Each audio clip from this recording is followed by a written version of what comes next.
Hello dear students, मैं अर्पित खरे आप सभी का एक्सपी क्लासेस में स्वागत करता हूं। आज हम क्लास 12th के केमिस्ट्री का जो चैप्टर नंबर 2 था, इलेक्ट्रोकेमिस्ट्री यानी वैद्युत रसायन, उसका हम पार्ट नंबर 2 की चर्चा करेंगे। आप जानते हैं कि पहला पार्ट हम ऑलरेडी डिस्कस कर चुके हैं, उसका वीडियो पहले से अपलोड कर दिया जा चुका है। अगर आपने वो वीडियो नहीं देखा है तो कृपया प्लेलिस्ट पर जाकर उस वीडियो को जरूर देखें, उसके बाद फिर ये वीडियो देखें ताकि आपको और अच्छे से समझ में आ सके। और इससे पहले केमिस्ट्री की पूरी प्लेलिस्ट हमने तैयार कर रखी है कि उसमें आपका विलियन चैप्टर पूरा हो गया है और वहां जाकर आप नियमित रूप से प्लेलिस्ट चेक करते रहिए। तो अब हम बात करते हैं बिना किसी देरी के पार्ट नंबर 2 की, कि हमने ये जो सेकंड जो आपका वीडियो है, इसमें क्या क्या हमको कवर करना है, किन किन चीजों के बारे में बात की गई है। तो चलिए स्टार्ट करते हैं। तो चलिए अब हम बात करते हैं पार्ट नंबर 2 में हमने कौन कौन सी चीजों के बारे में डिस्कशन किया हुआ है। तो सबसे पहले हमने डिस्कस किया हुआ है पार्ट 2 में SHE, दैट इज आपका जो है हमारा आप कह सकते हैं स्टैंडर्ड हाइड्रोजन इलेक्ट्रोड यानी मानक हाइड्रोजन इलेक्ट्रोड के बारे में। इसके बाद दूसरी जो हमने मोस्ट इंपॉर्टेंट चीज यहाँ पर पढ़ी वो है हमारी नस्ट इक्वेशन। इस बात का ध्यान रखेंगे कि नस्ट इक्वेशन से आपका सवाल जरूर आता है, हर बार आता है, इस बार भी आएगा। एक अंक एक प्रश्न यहाँ से आपका कंफर्म मानिए। और आपसे नस्ट इक्वेशन पूछ भी लेता है, डिराइव भी करवा लेता है और आपसे पूछ लेता है कि नस्ट इक्वेशन इन इनके पदों में लिखिए। तो इस तरह से आप ये आपके लिए बहुत ज्यादा इंपॉर्टेंट होने वाला है, SHE और नस्ट इक्वेशन। SHE क्या है आपका स्टैंडर्ड हाइड्रोजन इलेक्ट्रोड और दूसरा क्या है आपका नस्ट इक्वेशन। तीसरा यह है कि नस्ट इक्वेशन के अनुप्रयोग, नस्ट इक्वेशन के आपके अनुप्रयोग किस किस तरह से आप कर सकते हैं। जैसे मान लीजिए कि नस्ट इक्वेशन के जो अनुप्रयोग हैं वो 3 अनुप्रयोग यहाँ पर क्या है डिस्कस किए गए हैं, तो उनके बारे में चलिए बिना किसी देरी के वीडियो लेक्चर को शुरू करते हैं। तो अब हम बात करते हैं मानक हाइड्रोजन इलेक्ट्रोड। अब समस्या ये है कि आखिर हम इसे पढ़ क्यों रहे हैं, है ना, जरूरत क्यों है ना, क्योंकि हर चीज की जरूरत होती तब हम उसे पढ़ते हैं। तो मानक हाइड्रोजन विभव की जरूरत कहाँ पड़ चुकी है और कहाँ हमें इस SHE यानी मानक हाइड्रोजन इलेक्ट्रोड की आवश्यकता पड़ी। तो सुनिएगा बात को। देखो, हम जानते थे अपन हाइड्रोजन इलेक्ट्रोड के बारे में कि भाई क्या होता था इसमें, कि हम हाफ सेल के बारे में जानते थे कि हाफ सेल आप जानते थे कि भाई आधी टूटी हुई सेल, जैसे मान लो इस तरह से है, कुछ इस तरह से कहानी है। देखो मैं आपको दिखाता हूँ। जैसे मैं आपसे कहूं कि इसका आप इलेक्ट्रोड विभव क्या करिए, निकालिए, इसका आप इलेक्ट्रोड विभव निकालिए खाली इसका, तो आप कैसे निकालेंगे? तो नहीं निकाल पाएंगे ना। तो ऐसी परिस्थिति से निपटने के लिए हमने हाइड्रोजन इलेक्ट्रोड का इस्तेमाल किया। हम क्या करते हैं, जैसे मान लो हमें अच्छी सुनना बात को, जैसे हमें इस अर्धशैल का वो निकालना हो, जैसे हमें किसी भी अर्धशैल का हमको इलेक्ट्रोड पोटेंशियल, या आप कह सकते हैं कि हमें अर्धशैल के बारे में उसका ई निकालना है, उसका विद्युत वाहक बल निकालना है अर्धशैल का, तो हम कैसे निकालेंगे? तो हम ये करते हैं कि कैथोड की जगह हमें जिस अर्धशैल का निकालना होता है उस अर्धशैल को फिट कर देते हैं और एनोड की जगह हम अपने हाइड्रोजन वाले को लगा देते हैं। ठीक है, फिर हम क्या करते हैं कि ई सेल बड़े आराम से निकाल लेते हैं। ई सेल कैसे निकलता है? तो ई सेल निकलता है आपका विद द हेल्प ऑफ, जैसे मान लो मुझे केवल ये बस दिया गया, कह दिया जाए कि भाई इसका आप इलेक्ट्रोड विभव निकालो खाली एक सेल का, तो ऐसी स्थिति में यूज होता है आपका मानक हाइड्रोजन विभव, मानक हाइड्रोजन इलेक्ट्रोड। ऐसे में क्या करते हैं, पहले मैं आपको यहाँ पे बहुत शॉर्ट में बता रहा हूँ, फिर उसके बाद लॉन्ग में देखेंगे। जैसे हमें जिंक का निकालना है, तो यहाँ हमने जिंक को ऐसे एस्टेब्लिश किया कैथोड की जगह, और यहाँ हमने क्या किया, वोल्ट मीटर लगा रखा है। ठीक है, और यहां पर हमने हाइड्रोजन इलेक्ट्रोड लगा रखा है। ओके, सुनना बात को। क्या होगा कि जैसे हम ई सेल निकालें तो ई सेल क्या हो जाएगा, तो ई सेल हो जाएगा आपका ई ऑफ कैथोड, तो कैथोड का रिडक्शन पोटेंशियल यानी जिंक का, माइनस ई ऑफ एनोड यानी हाइड्रोजन का रिडक्शन पोटेंशियल यानी H+ से हाफ H2। अब एक इसमें बहुत ही सुंदर बात होती है SHE की, कि इसका रिडक्शन पोटेंशियल और ऑक्सीडेशन पोटेंशियल, यानी ये अगर हम बात करें इसकी और इसकी, दोनों ही आपके क्या होते हैं, शून्य होते हैं। ओके, तो ऐसी कंडीशन में अगर हम देखें तो ये आपका कुछ इस तरह से आएगा, ये आपका शून्य है, तो ये जो चीज है ये आपकी कुछ ऐसे आई। अब आप सोचेंगे कि ये आप निकाले कैसे, ये हम निकालेंगे कैसे कि ये जो यहाँ पर वोल्ट मीटर लगा है ना, ये वोल्ट मीटर बताएगा इसकी रीडिंग, और जो इसकी रीडिंग होगी वही इसकी रीडिंग होगी। झपा आया समझ में? मतलब अभी इसी को बहुत डिटेल में पढ़ने वाले। तो ये था इसका कह सकते हैं अनुप्रयोग कि हम इसको क्यों यूज करते हैं, क्यों इसकी आवश्यकता हमारे पास आन पड़ी है। ठीक है, अब सुनिएगा बात को। इसमें होता क्या है, तो इसमें अगर मैं बात करूं तो डार्क कलर ले लेते हैं। इसमें अगर मैं बात करूं तो एक प्लेटिनम का वायर लगा रहता है, ठीक है, और प्लेटिनम बढ़िया तरीके से इसमें क्या है लगा रहता है, बढ़िया तरीके से प्लेटिनम की फाइल होती है। ठीक है, यहाँ पर एक बार दाब पर H2 गैस को बढ़िया तरीके से प्रवाहित कराते हैं। तो प्रवाहित कराते हैं, यहाँ पर आपका यहाँ पर आपका 1 मोलर सांद्रता का आपका HCl का विलयन रहता है। तो ऐसे में क्या होता है कि ये जो आपका H2 है वो प्लेटिनम से आपका आता है।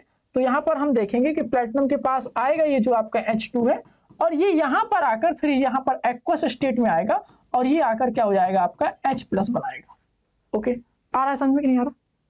अरे यहाँ पर आप देखेंगे कि ये इस तरह से आया, और यहाँ पर आपका ऐसे छोटे छोटे बुलबुले के रूप में ये क्या है इस तरह से आपका हो गया। ठीक है, कि ये जो है आपकी ये हाइड्रोजन गैस है, ये आपकी बुलबुले के रूप में इस तरह से आपकी बाहर की तरफ निकलना शुरू कर देती है, और बाकी आपकी क्या हो जाती है अपचेत हो जाती है। तो ये अपचेत होकर बुलबुले के रूप में चलने लगती है, और यहाँ पर ऑक्सीडेशन और रिडक्शन दोनों प्रकार की प्रोसेसेस होती हैं। आखिर होता क्या है, तो आखिर यहाँ पर आप देखेंगे तो होता ये है कि जो आपकी ये हाइड्रोजन थी, ठीक है, गैस जो आपने प्रवाहित करी थी, ये आपकी बन जाती है इस तरह से H+ इलेक्ट्रॉन, और ये जो आपकी H+ था, यहाँ पर जो आपका कॉन्सेंट्रेशन था ना, ये आपका हो जाता है इलेक्ट्रॉन ग्रहण करके ½ H2। ओके, तो कहानी कुछ इस तरह से चल रही होती है। ठीक है, अब इसकी सहायता से जैसे हमको निकालना है किसी भी इसका उपयोग क्या करते हैं, तो इसका उपयोग करते हैं किसी हाफ सेल के, हमको इलेक्ट्रोड विभव हाफ सेल के बारे में, जैसे हमें हाफ सेल का विभव निकालना है तो उसके लिए हम इसका उपयोग करते हैं। तो इसका उपयोग करते हैं। अब इसका उपयोग करने के लिए हम इसे क्या करते हैं, तो इसे हम लगाते हैं एनोड के स्थान पर। कहाँ लगाते हैं, तो इसको हम लगाते हैं एनोड के स्थान पर। तो हाफ सेल का अगर हमें इलेक्ट्रोड विभव निकालना है तो यहाँ पर लिख सकते हैं, यदि हमें किसी हाफ सेल का या इसे अर्ध सेल बोलिए इलेक्ट्रोड विभव निकालना है, यदि हमें किसी अर्ध सेल का इलेक्ट्रोड विभव निकालना है तो उसमें एनोड के स्थान पर हाइड्रोजन स्टैंडर्ड हाइड्रोजन इलेक्ट्रोड को क्या कर देते हैं, स्टैंडर्ड हाइड्रोजन इलेक्ट्रोड को लगा देते हैं। एक खासियत क्या होती है, तो यहाँ पर मैं उसकी खासियत लिख दे रहा हूँ, E0 H2 से आपका H+ अगर बन रहा है तो ये आपका 0 होता है, और एक और इसकी अगर हम बात करें तो E0 H+ से H2 ये भी आपका क्या होता है 0 होता है। अब जैसे हमें निकालना है तो कैसे निकालेंगे, समस्या ये है ना।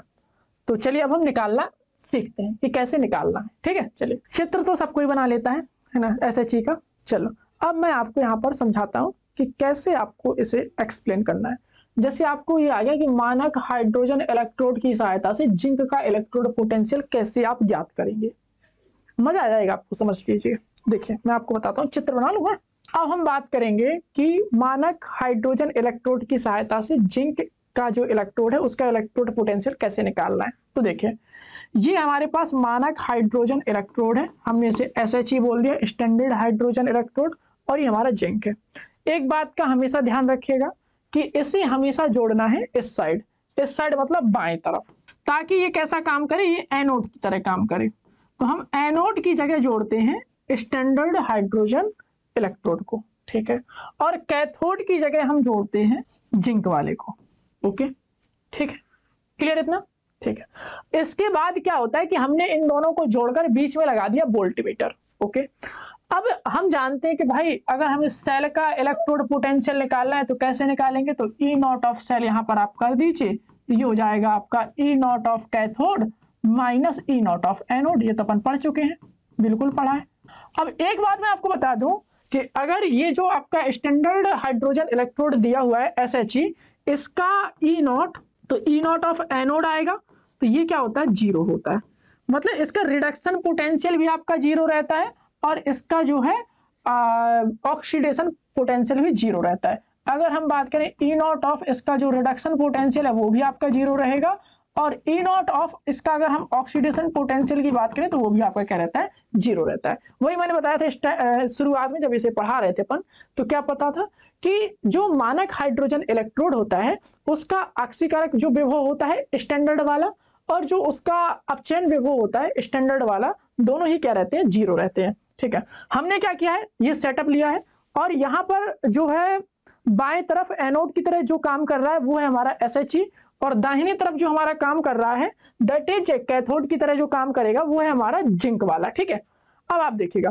अगर हमें E नॉट ऑफ सेल निकालना है या अगर हम सेल के स्टैंडर्ड इलेक्ट्रोड पोटेंशियल की अगर हम बात करें तो कैसे निकलेगा, तो ये हम जानते हैं फॉर्मूला। ठीक है, और ये क्या चर्चा की थी, तो यहाँ पर हम देखेंगे तो कैथोड वाला कौन है, ये है, और लेते कौन सा हमेशा रिडक्शन पोटेंशियल, तो ये हो जाएगा आपका Zn डाई पॉजिटिव से Zn, और ये आपका हो जाएगा एनोड का रिडक्शन पोटेंशियल, यानी एनोड का रिडक्शन पोटेंशियल ये आपका इस तरह से हो जाएगा H पॉजिटिव से हाफ H2, तो ये हो जाता है आपका 0। तो यहाँ पर आप लिख सकते हैं H पॉजिटिव से हाफ H2। ओके, हम जानते हैं कि ये वाला सिस्टम क्या है, 0 हो जाएगा, तो हो जाएगा आपका E naught Zn di positive से Zn, ये आपका 0 है, तो यह है आपका E naught Zn di positive से Zn। ओके, अब ये बताइए आप कि अब निकलेगा कैसे, तो ये जो हमने वोल्ट मीटर लगा रखा है, क्या लगा रखा है, ये वोल्ट मीटर जो हमने लगा रखा है ये काहे के लिए लगा रखा है, तो ये जो हमारा पूरा सेल बन गया है इसका विद्युत विभव निकालेगा। तो इसका जो इसने विद्युत विभव निकाला, तो यहां पर हमने देखा कि E naught of cell by voltmeter ये आया -0.76, तो उसने कहा हाँ ठीक है, तो E naught of Zn di positive से Zn ये आया आपका -0.76 वोल्ट। तो हम इस तरह से हम इसे निकाल सकते हैं।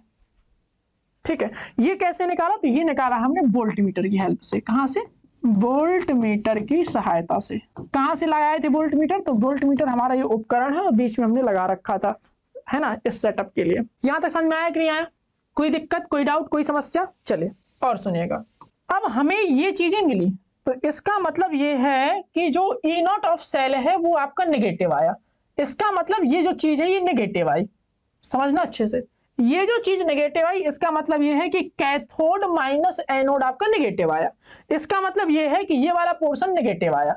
ओके, कक्षा 11 में आपने इनइक्वालिटी नाम का एक चैप्टर पढ़ा होगा, मैं आपको यहाँ पे बता रहा हूं कि ये आपका E naught Zn di positive से Zn minus E naught H positive से हाफ H2।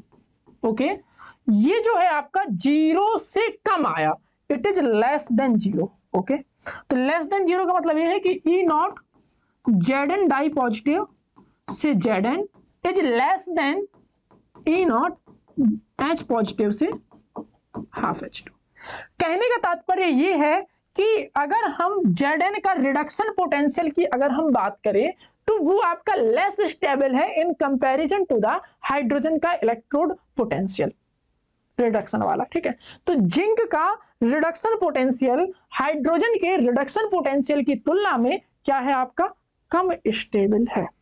यहां से आप ऐसा निकाल सकते हैं, तो जिनका नेगेटिव आएगा उनका कम होगा हाइड्रोजन से, और जिनका पॉजिटिव आएगा उनका ज्यादा होगा। अब देखो, अगर मैं इसका ऑक्सीडेशन पोटेंशियल की बात करूं तो वो आपका Zn आगे आ जाएगा, ये पीछे आ जाएगा, तो वो ज्यादा स्टेबल हो जाएगा।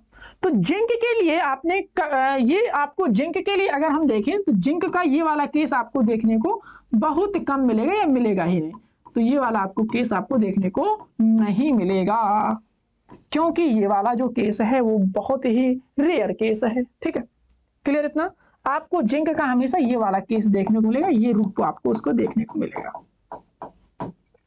समझ में आई बात, कोई दिक्कत? तो ये वाला रूप आपको जिंक का देखने को मिलेगा, ये वाला रूप आपको चैप्टर में देखने को नहीं मिलेगा। तो चलिए अब हम स्टार्ट करते हैं नष्ट इक्वेशन को। तो गौर से देखिए इस बंदे को, इसका नाम है नष्ट। ठीक है, तो इस व्यक्ति की अगर हम बात करें, जितनी तारीफ करें उतना ही कम है ना। अभी तक देखिए हम क्या है कि स्टैंडर्ड हाइड्रोजन इलेक्ट्रोड की सहायता से बढ़िया तरीके से वो कह रहा था कि एक एक तरीके से स्टैंडर्ड आप कंडीशन में निकालिए। ये बंदा आया और उसने बताया कि भाई आप जो है, मैं आपको एक बढ़िया सा फॉर्मूला देता हूं, उसे आप मेरा नाम दीजिए नष्ट इक्वेशन। उन्होंने कहा हाँ ठीक है। उन्होंने कहा इसके सहायता से आप किसी भी कंडीशन में बढ़िया तरीके से आप अच्छा परफॉर्म करेंगे, कोई दिक्कत की बात नहीं है। ठीक है, तो इस बंदे ने जो फॉर्मूला दिया, उसने कौन सा फॉर्मूला दिया, तो इसने फॉर्मूला दिया आपको E बराबर E नॉट माइनस RT बटे NF नेचुरल लॉग ln लिखते हैं, कई जगह log e लिखा रहता है, ठीक है। और यहाँ पर उसने बोला कि अगर आपकी कोई रिएक्शन कुछ इस तरह से चल रही है, कोई आपकी जैसे धातु है, मैं आपको कलर चेंज करके दिखा रहा हूँ, बढ़िया मजा आ जाएगा आपको। उसने बताया कि अगर कोई सिस्टम आपका ऐसा चल रहा है, जैसे मान लो ये आपका सिस्टम है, ऐसे चल रहा है, Mn पॉजिटिव है और इसने n इलेक्ट्रॉन लेके बढ़िया तरीके से रिड्यूस हो गया आपका m में, ठीक है, कोई दिक्कत नहीं, ले लेंगे, ठीक है। तो इसने ये बताया कि ये आपका एक्वस वाला सिस्टम चल रहा था, कहा ठीक है, और ये आपका सॉलिड वाला, बढ़िया, बहुत बढ़िया। लॉग तो इसने बताया कि आप बढ़िया ऐसे जाइए, ms इसकी कॉन्सेंट्रेशन बटे ये वाले भाई साहब की कॉन्सेंट्रेशन, तो ये इन्होंने फॉर्मूला दिया, ओके। और हम आपको बताएं कि भाई आखिर चलता क्या है यहाँ पर, तो ये बताया था आपको कि भाई यहाँ पर जो आपको लेना पड़ता है वो कौन सा लेना पड़ता है, तो हमेशा रिडक्शन पोटेंशियल लेना पड़ता है, तो Mn से M, यहाँ पर आ जाएगा Mn से M, तो ये आपको रिडक्शन पोटेंशियल लेना पड़ता है। तो अगर मैं सूत्र की बात करूं तो नष्ट में ये सूत्र आपको दे रखा था, ओके। अब अकॉर्डिंग टू नष्ट जो है, अब थोड़ा सा हम अपना दिमाग लगाते हैं। नष्ट ने इतना इक्वेशन दिया था, अब इसके हिसाब से हम अपनी बल बुद्धि का प्रयोग करके आगे हम चलेंगे, ठीक है। अब अगर हम बात करें कि जो किसी भी, जैसे मान लीजिए इलेक्ट्रोड का जैसे अपन नापते थे ना, तो SHE के हिसाब से नापते थे, तो SHE के लिए देखें तो इसका जो कॉन्सेंट्रेशन होता है वो क्या होता है, 1 होता है। और इसे आप जानते हैं ये कौन है आपका, ये है आपका सार्वत्रिक गैस नियतांक। कौन है ये, तो ये है आपका सार्वत्रिक गैस नियतांक, ओके, नियतांक। इसकी वैल्यू 8.314 करके होती है, ठीक है। इसकी ये कौन है, तो ये है आपका temperature, okay, temperature, okay okay. ये कौन है आपका, नंबर ऑफ इलेक्ट्रॉन्स, इलेक्ट्रॉनों की संख्या, ओके। ये कौन है, ये आपका फैराडे नियतांक है, कौन है, फैराडे कांस्टेंट, 96,500 इसकी वैल्यू होती है। और कौन बचा, ई नॉट तो आप जानते हैं स्टैंडर्ड है, स्टैंडर्ड सेल EMF, ओके। और ये आपका कॉन्सेंट्रेशन है, ये आपका कॉन्सेंट्रेशन है।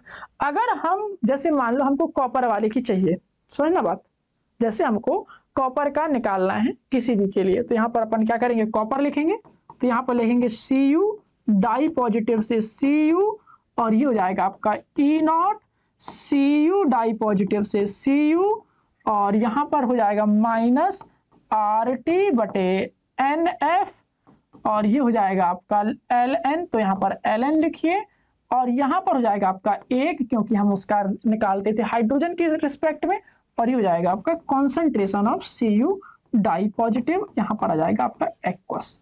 आई बात समझ में कि नहीं आई। अब देखो Cu डाई पॉजिटिव का सिस्टम क्या चल रहा था, तो Cu डाई पॉजिटिव था, तो आपका 2 इलेक्ट्रॉन लेकर क्या बन रहा था, Cu। तो N जो है यहाँ पर कितना हो जाएगा, तो N हो जाएगा आपका यहाँ पर 2, यहाँ पर आप 2 लिख सकते। अब जैसे मान लो हमें ये नहीं लिखना, हमें जिंक का लिखना है, तो जिंक का लिख लो, उसमें क्या है, जैसे हमें जिंक का लिखना है, तो अगर हम बात करें Zn डाई पॉजिटिव से Zn, तो you will find E naught Zn di positive से Zn RT बटे 2F natural log 1 upon Zn di positive से Zn। तो अगर हम बात करें सेल की, तो सेल के लिए अगर हम बात करें ई सेल की, तो क्या होगा आपका, तो यहाँ पर लिख लीजिए ई सेल। तो हमने ये डैनियल सेल बहुत पढ़ रखी है, क्या पढ़ा था, तो हमने ये देखा था कि इस साइड जिंक रहता है, इस साइड आपका क्या रहता है, कॉपर रहता है, हमने पढ़ा था।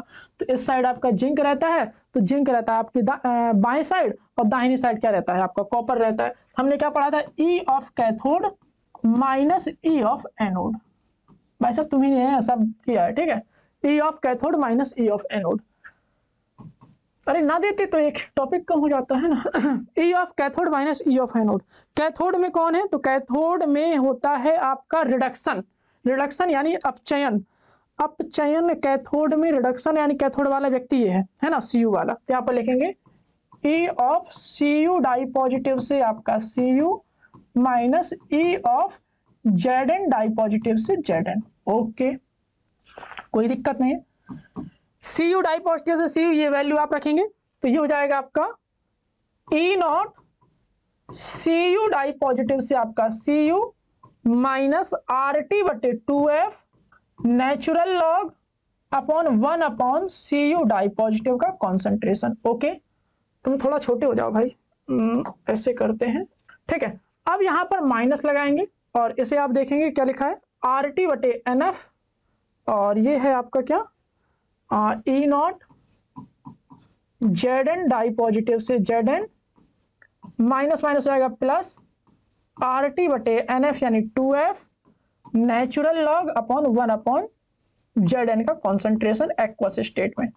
ओके, अब आप यहाँ पे देखेंगे कि ये जो चीज है ये आपकी कुछ ऐसे आई, E0 Cu डाई पॉजिटिव से Cu minus E0 Zn di positive से Zn। ओके, ऐसे आप बंद कर लो, थोड़ा अच्छा लगेगा, है ना, पारिवारिक माहौल लगेगा उनमें, माइनस। अब आप यहाँ पर बात करें तो RT बटे 2F को कॉमन ले लेते हैं, ले लो कोई दिक्कत नहीं है।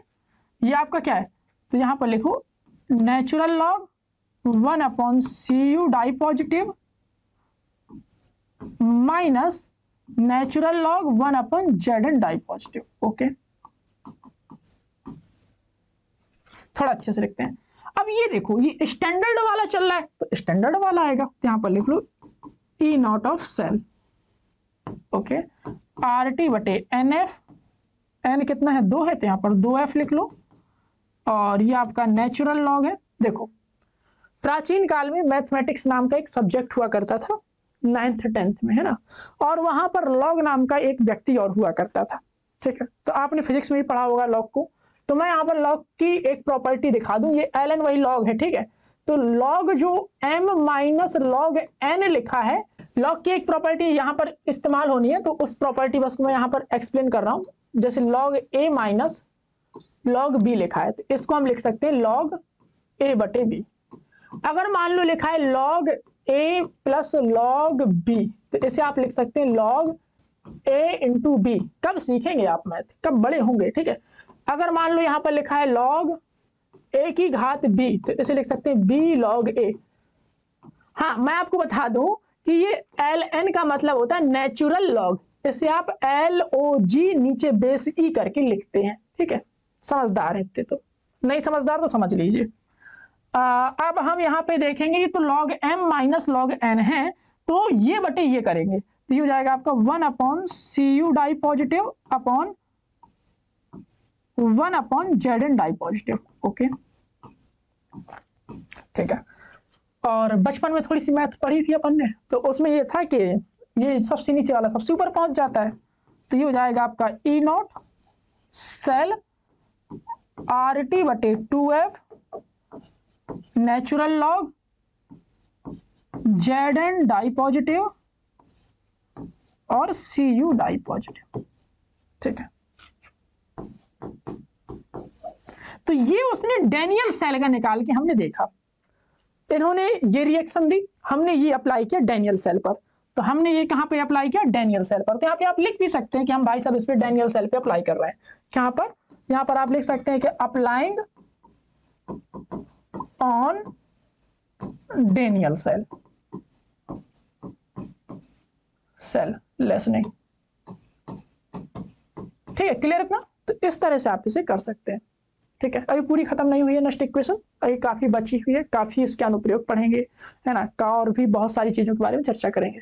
तो आप ध्यान दे लीजिए, यही एक बंदा है जिसने ये इक्वेशन देकर आपका एक सिलेबस और बढ़ाया है।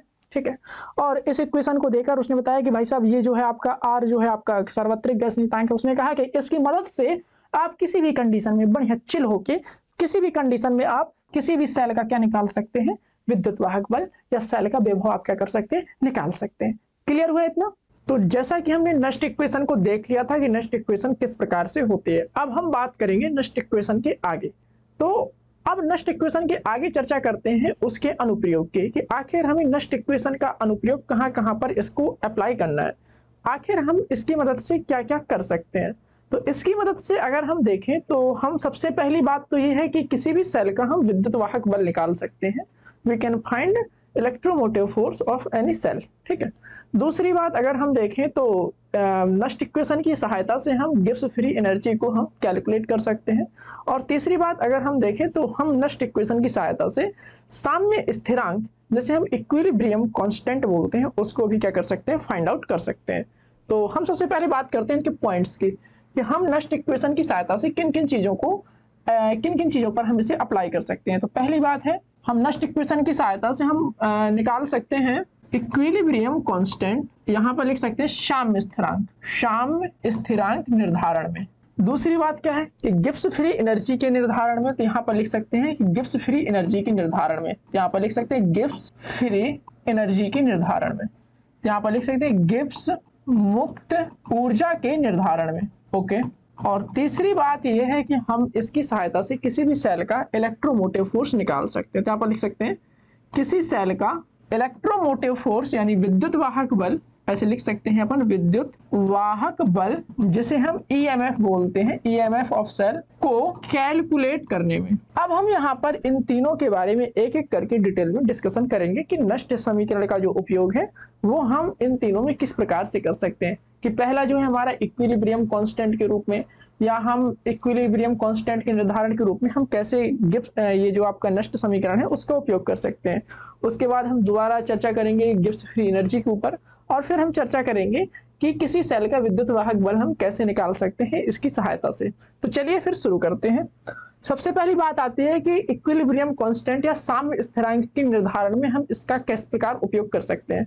तो हम चर्चा करते हैं डेनियल सेल की। डेनियल सेल के बारे में हम जानते थे, जैसा कि हमारा डेनियल सेल था, यहाँ पर आपका जिंक था और यहाँ पर आपका कॉपर था। ये आपका जिंक वाला हाफ सेल था और ये आपका कॉपर वाला हाफ सेल था। ठीक है, यहाँ पर हमने देखा था कि ZnSO4 का सॉल्यूशन भरा हुआ था और यहाँ पर क्या था, तो यहाँ पर आपका CuSO4 का सॉल्यूशन भरा हुआ था। ठीक है, ये दोनों बढ़िया तरीके से कनेक्टेड थे और हमने यहाँ पर देखा था इस तरह से यहाँ पर एक सॉल्ट ब्रिज लगा हुआ था, ऐसे ही था कुछ। ठीक है, ये आपका जिंक का रॉड था और ये आपका कॉपर का इलेक्ट्रोड था। ठीक है, यहाँ पर देखा था कि ये जो जिंक रॉड से Zn डाई पॉजिटिव नीचे आके गिर रहा था, तो यहाँ पर नेगेटिव चार्ज आया था और यहाँ पर क्या आ रहा था, पॉजिटिव चार्ज आ रहा था। अब हमने ये भी देखा था कि यहाँ पर जो है जिंक जो है ऑक्सीडेशन कर रहा था, तो ऑक्सीडेशन करने के कारण ये यहाँ पर जो है एनोड की तरह काम कर रहा था और ये यहाँ पर किसकी तरह काम कर रहा था, कैथोड की तरह कार्य कर रहा था। इतनी बातें क्लियर। ये आपका सॉल्ट ब्रिज था। अगर हम इसे अच्छे से बंद कर दें तो हम देखेंगे कि धीरे धीरे क्या होगा, Zn डाई पॉजिटिव आयंस की संख्या क्या है, बढ़ती जाएगी।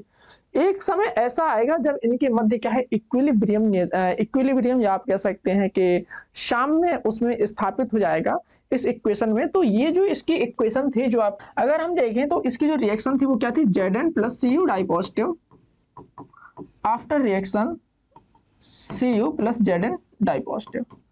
तो ये ऐसी ना होकर कुछ समय बाद ये साम्य स्थिरांक में कैसे जाएगी, इस तरह से आपका प्रदर्शित करने लगेगी। ओके, अब इक्विलिब्रियम की स्थिति पर, साम्य की स्थिति पर अगर हम देखें तो ई ऑफ सेल जो होता है वो कितना होता है, वो होता है आपका 0।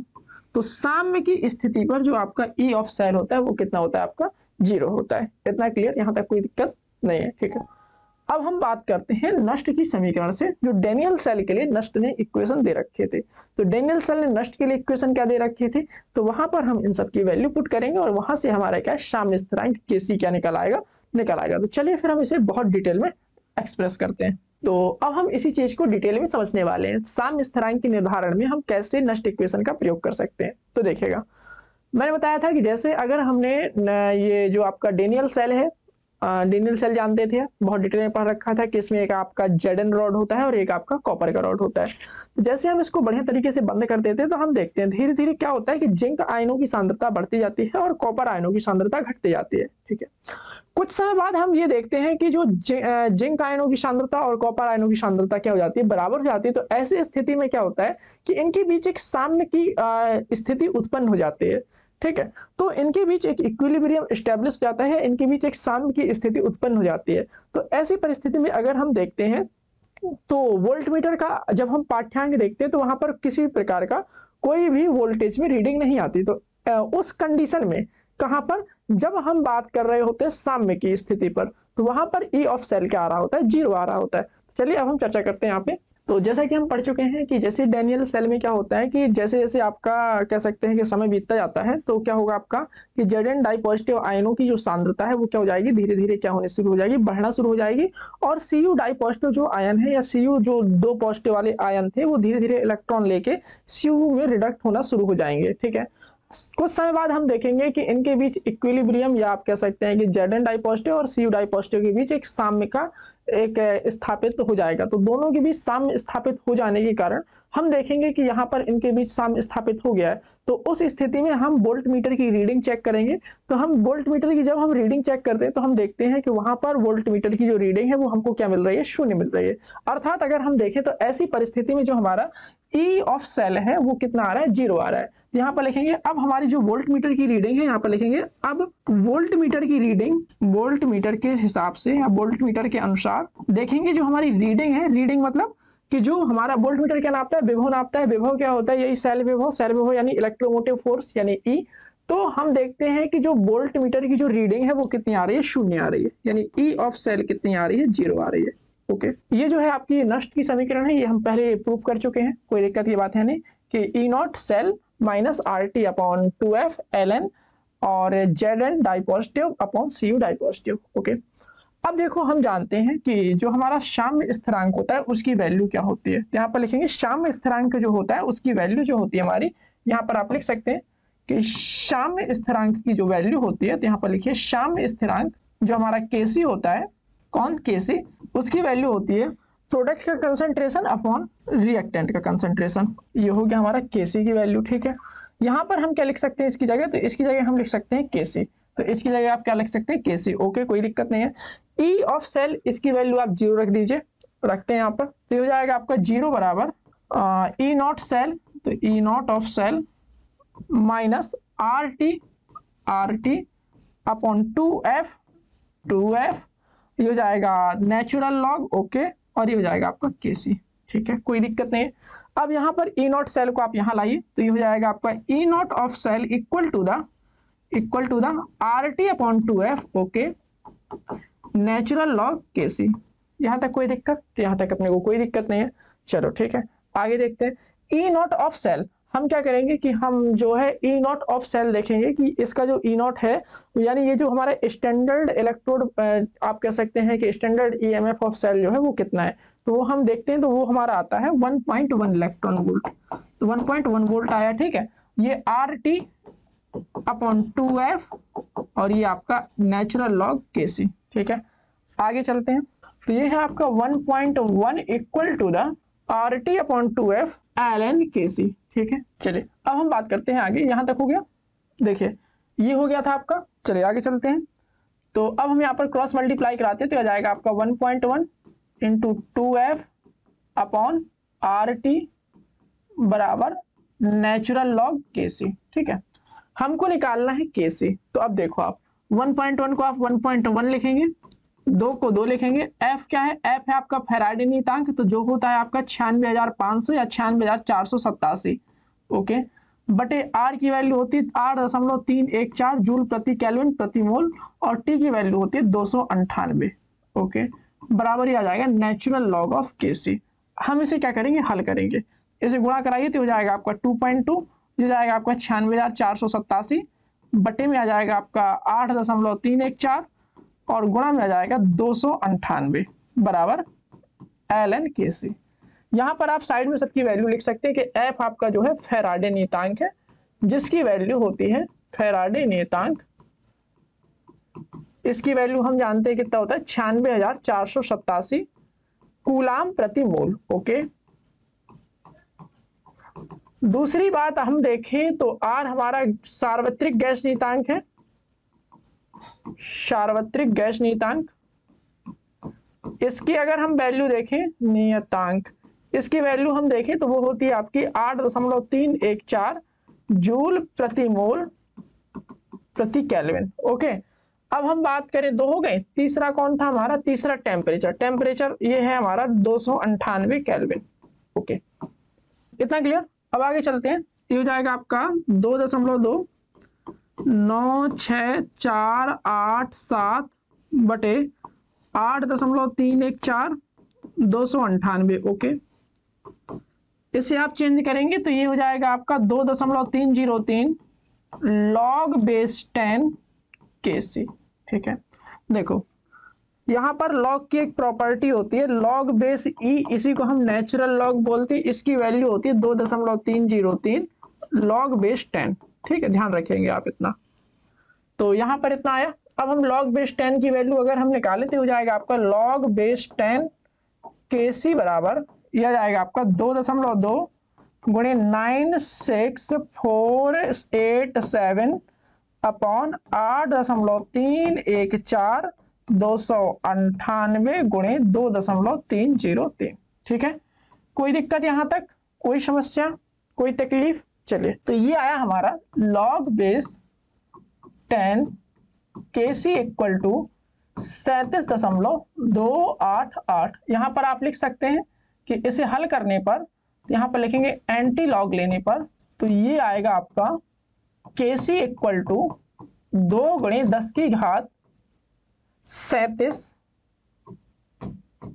ओके, तो ये आया आपका साम्य स्थिरांक की वैल्यू। तो अब आप सोच रहे होंगे कि आपका कैसे आया, यहाँ से ये कैसे सॉल्व हुआ। तो एक दिन हम सेपरेट आपको समझाएंगे कि किस प्रकार से लॉग और एंटी लॉग को यूज किया जाता है। वैसे जनरली क्या होगा कि आपको दिया रहेगा पेपर में, जैसे आपका क्वेश्चन आता है पेपर में, तो वो आपको दे रखेगा कि एंटी लॉग ऑफ दिस, इसकी वैल्यू इतनी होती है। ठीक है, नहीं भी दिया होगा तो हम आपको समझाएंगे कि भाई ये निकालते कैसे हैं।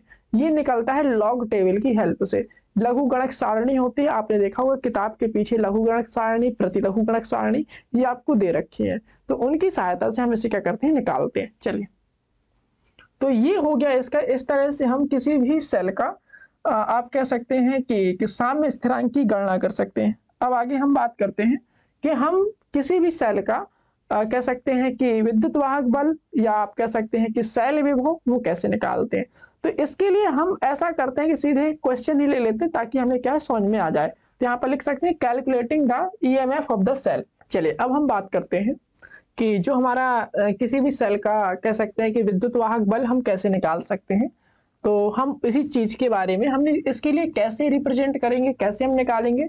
तो इस चीज को समझने के लिए कि हम इसमें नस्ट इक्वेशन का प्रयोग कैसे करेंगे, कहाँ पर करेंगे, तो नस्ट इक्वेशन के प्रयोग चल रहे थे ना। नस्ट इक्वेशन की जो नस्ट की जो समीकरण थी उसके हम कह सकते हैं कि अनुप्रयोग चल रहे थे। अब नस्ट की समीकरण के अनुप्रयोग को, पहला अनुप्रयोग ये था कि हम इसकी सहायता से साम्य स्थिरांक की गणना कर सकते हैं। तो वो हमारा ये यहाँ पर पूरा हो गया, साम्य स्थिरांक इस प्रकार से निकाल सकते हैं। ओके, अब इसमें दूसरा पॉइंट ये था कि इससे गिब्स फ्री एनर्जी निकाल सकते हैं, और तीसरा पॉइंट आपका ये था। तो ये पहले करा दे रहे हैं, उसके बाद गिब्स फ्री एनर्जी वाला भी करके दिखा देंगे। ठीक है, अब हम चर्चा करेंगे कि इसका दूसरा अनुप्रयोग, जैसे आपके नस्ट की समीकरण का दूसरा अनुप्रयोग पढ़ रहे हैं अपन, कि हमें ई सेल की गणना कैसे करनी है, किसी भी सेल का विद्युत वाहक बल कैसे निकालना है। ठीक है, तो उसके लिए हमने, इसके समझने के लिए हमने सीधे सीधे एक सवाल ही ले रखा है। ठीक है, उसमें कोई दिक्कत की बात नहीं। अब वो कह रहा है कि इस अभिक्रिया को, यहाँ पर हम पहले सॉल्यूशन लिखते हैं और उसकी बात सुनते हैं। तो उसने पहले अपने को ये अभिक्रिया दे रखी है, तो अभिक्रिया पहले आप लिख लो Mg, जो कि हमारा सॉलिड स्टेज में है। फिर हम बात करेंगे ट्वाइस Ag, यहाँ पर आपका पॉजिटिव लगा हुआ है, ये आपका एक्वस में है। After reaction Mg di positive, ये आपका एक्वस में है, और ये आपका प्लस 2Ag जो कि आपका सॉलिड में। ओके, तो ये जो कि आपका ये क्या है, सॉलिड में है, और इस तरह से आपकी रिएक्शन दे रखी है। चलिए, हमें क्या करना है, इस अभिक्रिया को, सेल को क्या करना है, निरूपित करना है। तो सेल का निरूपण, तो सेल का निरूपण मैंने आपको सिखाया था। क्या सिखाया था सेल का निरूपण में? तो बताया था कि जो आपकी सिस्टम, ये जो धातुएं हैं, ये पहले आप ऐसे लिख लो कि पहले इसे उठाओ। ओके, ऑक्सीडेशन वाले को लिखो, तो यहाँ पर लिखेंगे Mg, सॉलिड था तो सॉलिड था, फिर एक डंडा लगाओ, उसे एक डंडा लगा दिया। इससे क्या बन रहा है, Mg डाई पॉजिटिव एक्वस, तो यहाँ पर लिखिए Mg डाई पॉजिटिव, यहाँ एक्वस को आप एक्वस लिखिए। ठीक है, फिर मैंने क्या बताया था कि आप इसे डबल ब्रिज से आप जोड़िए, तो हमने यहाँ पर डबल ब्रिज लगाया। ओके, फिर हम यहाँ पर बात करेंगे, यहाँ पर कौन था, तो यहाँ पर बात करेंगे Ag प्लस। ओके, फिर आप यहाँ पर एक डंडा लगाइए, लगा दिया। फिर आप बात करेंगे यहाँ पर Ag सॉलिड। ओके, तो हमने सेल का निरूपण तो कर लिया, यानी पहला वाला पार्ट कंप्लीट हो गया। अब हमें निकालना है ई ऑफ सेल। ओके, तो हम यहाँ पर लगाएंगे नष्ट का समीकरण, यहाँ पर लिखेंगे नष्ट इक्वेशन से। तो नष्ट का जो समीकरण होता है वो क्या होता है, तो यहाँ पर लिखते हैं, यहाँ पर लिखिए नष्ट के समीकरण से, नष्ट इक्वेशन से। तो नष्ट का जो समीकरण था वो था आपका ई बराबर, ई सेल कर सकते हैं आप, E naught of cell minus RT बटे NF नेचुरल लॉग RT बटे NF नेचुरल लॉग, यहाँ पर आप लिखेंगे mg का कॉन्सेंट्रेशन, ओके, बटे Ag के कॉन्सेंट्रेशन का स्क्वायर, ठीक है ना। देखो एक्चुअली क्या है कि जब हमें निकालना होता है कॉन्सेंट्रेशन, जैसे मान लो हमारी कोई रिएक्शन इस टाइप से है, AA plus BB, after reaction बन रहा है आपका CC प्लस DD, ठीक है।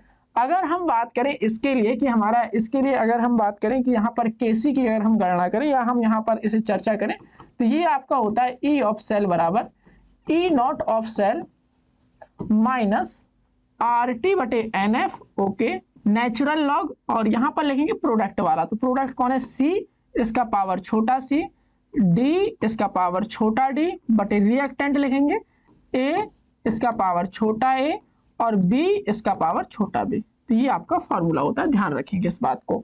तो यहाँ पर हमने देखा, तो यहाँ पर आप देख सकते हैं कि यहाँ पर Mg डाई पॉजिटिव था, तो Mg डाई पॉजिटिव। आप ये कहेंगे कि Ag प्लस के ऊपर स्क्वायर क्यों लगाया, Ag प्लस के ऊपर स्क्वायर इसीलिए लगाया क्योंकि यहाँ पर इसका कॉफिशिएंट कितना था, 2 था। कॉफिशिएंट मतलब गुणांक, ठीक है।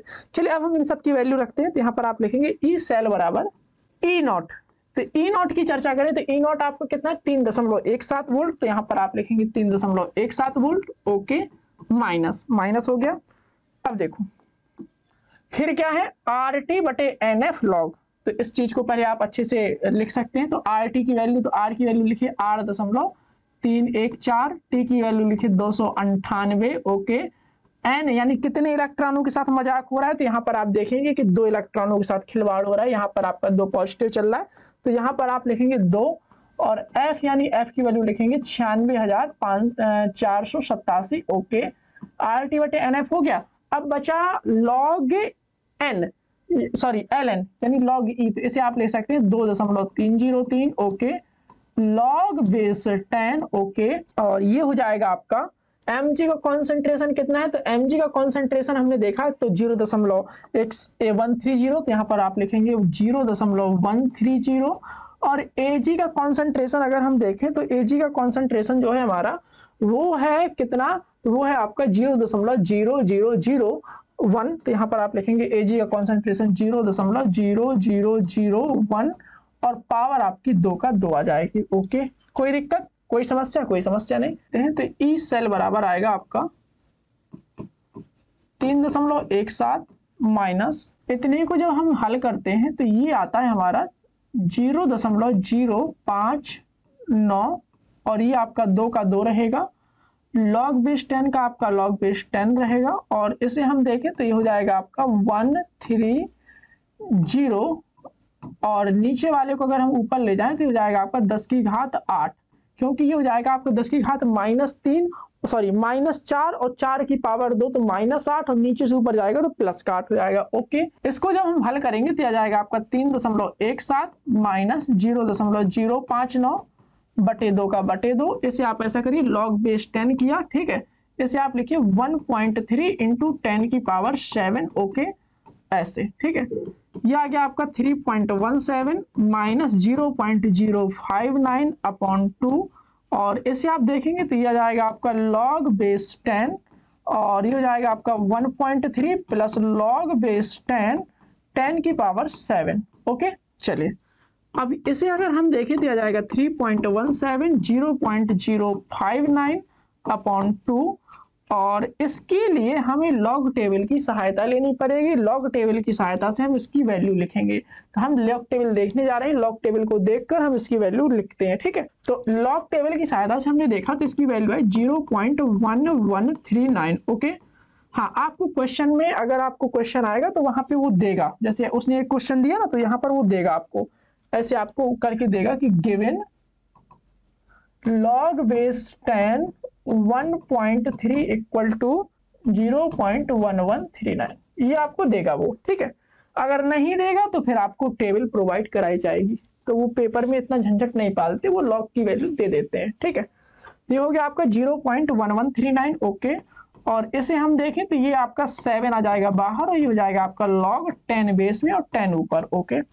अब देखो लॉग का एक नियम और होता है, तो यहाँ पर लॉग का ये नियम लिख लीजिए, लॉग ए बेस में a लिखा है तो इसकी वैल्यू 1 होती है। यानी log के नीचे अगर जो लिखा है और वही चीज उसके ऊपर लिखी हुई है तो उसकी वैल्यू 1 होती है। तो यहाँ पर 3.17 का 3.17, 0.059 का 0.059, अपॉन 2 का अपॉन 2, इसे हम देखेंगे तो 0.1139 और ये हो जाएगा आपका 7 × 1। ओके, अब हम आगे चलते हैं और आगे देखते हैं कि आगे क्या होने वाला है।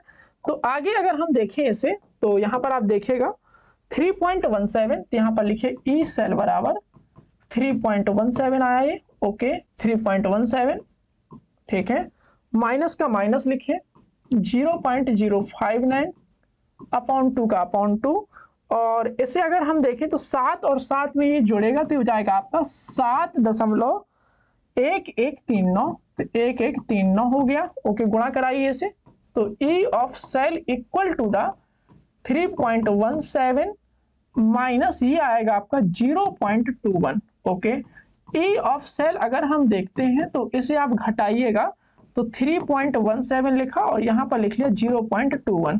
7 में से 1 गया सो आया 6, 11 में से 2 गया सो आया आपका 9.3 में से आप कह सकते हैं 1 गया तो आया आपका 2, तो यहाँ पर आएगा 2.96 वोल्ट। तो यही आपका आएगा आंसर। तो हम नष्ट इक्वेशन की सहायता से इस प्रकार से हम क्या कर सकते हैं, सेल का विद्युत वाहक बल कैलकुलेट कर सकते हैं। तो यहाँ पर आप लिख सकते हैं कि हम नष्ट समीकरण की सहायता से इस प्रकार सेल का विद्युत वाहक बल ज्ञात कर सकते हैं।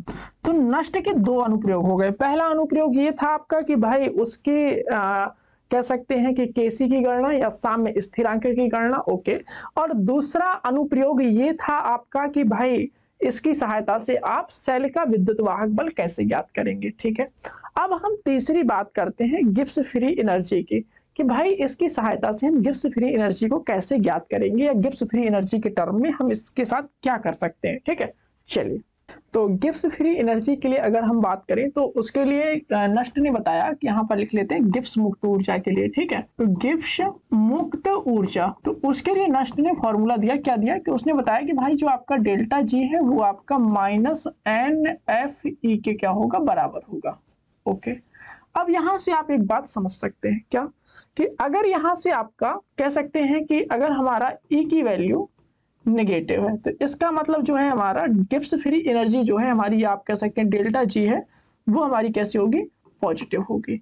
और अगर हमारा E की वैल्यू पॉजिटिव है तो इसका मतलब जो हमारा डेल्टा जी है वो कैसा होगा, हमारा नेगेटिव होगा। ठीक है, क्लियर इतना। अभी हम इसका अनुप्रयोग करके भी बताएंगे।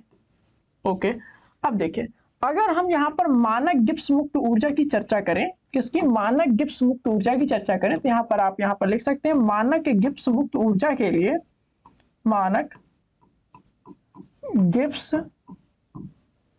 मुक्त ऊर्जा के लिए अगर हम बात करें तो ये हो जाएगा आपका डेल्टा जी, ऊपर नॉट लगा सकते हैं -NFE नॉट। ओके, बाकी सब लोगों को आप जानते हैं एन क्या है, इलेक्ट्रॉनों की संख्या, जो कि वहां पर क्या चल रहा था, मजाक चल रहा था, जितने इलेक्ट्रॉनों के साथ खिलवाड़ हो रहा है। ठीक है, तो इलेक्ट्रॉनों की संख्या। ओके, अब हम बात करें कि भाई जी नॉट क्या है, तो जी के बारे में आप जानते हैं गिब्स फ्री एनर्जी है, तो यहाँ पर आप लिख सकते हैं गिब्स मुक्त ऊर्जा। ओके, गिब्स मुक्त ऊर्जा। आगे बात करेंगे, आगे है आपका ई, तो ई है आपका सेल का विद्युत वाहक बल, तो यहाँ पर आप लिख सकते हैं सेल का विद्युत वाहक बल।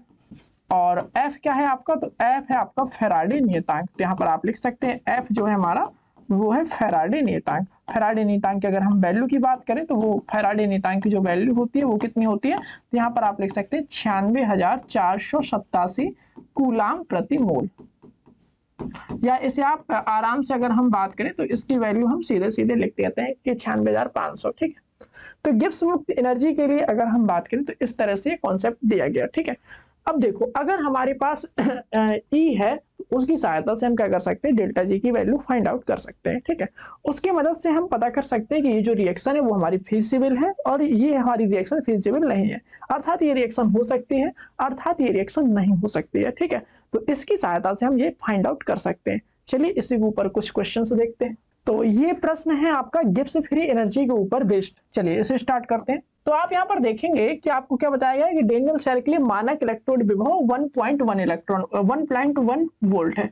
तो ई नॉट जो है आपका 1.1 वोल्ट है। ओके, आगे आपसे क्या कह रहा है, आगे कह रहा है कि निम्न अभिक्रिया के लिए मानक इलेक्ट्रोड मानक गिब्स ऊर्जा का परिकलन कीजिए।